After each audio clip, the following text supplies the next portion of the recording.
Hey, this is Jeff Wortham. I'm in the garden with one of my favorite plants. This is Oakleaf Hydrangea, and I use this quite a bit when I have the opportunity. It's kind of a cool plant that you don't see every day, but very stunning display of flowers over a very long period during the summer, which makes it unique and a favorite design a design favorite of mine.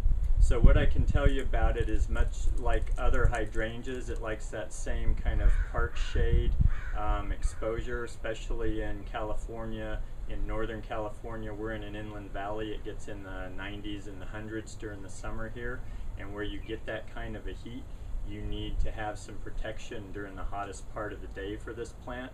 If you're closer to the coast and you don't get that kind of heat, you can try that more in a full sun situation. I've seen these plants as high as 8 or 9 feet tall and as wide, so they can become quite large. I've seen one like that in Berkeley. But this plant you see here is about 5 years old, and it's just reaching almost 5 feet tall and has been slow to get there. So if you've got the colder temperatures in the winter and this shrub is growing under a tree, then you probably expect a little slower growth out of that. As you can see too, I have a lot of other plants around here. This is my test area for certain shrubs in my side yard, but it's done quite well, and it hasn't had a whole lot of care, so it's been easy to deal with. But what's really amazing about these flowers is they're anywhere from 6 or 8 inches long, and last year, as you can see on some of these, I had some as long as 18 inches long, so they're very showy.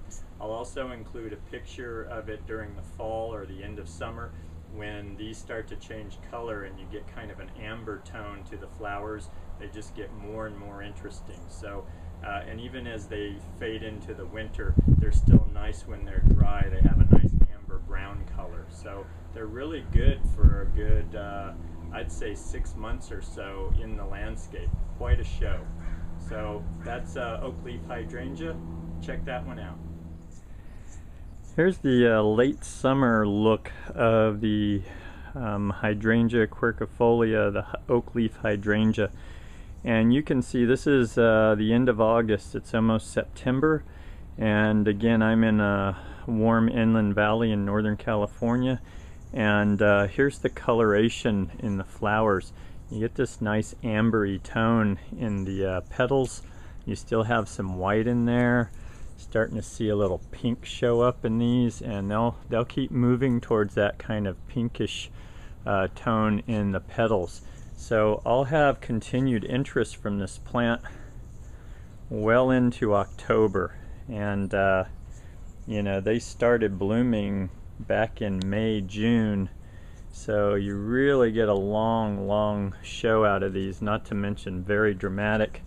This flower right here is about 18 inches long, and on a bigger, more mature plant, these are quite a statement in landscape. So there's your look at the late summer blooms on Oakleaf Hydrangea.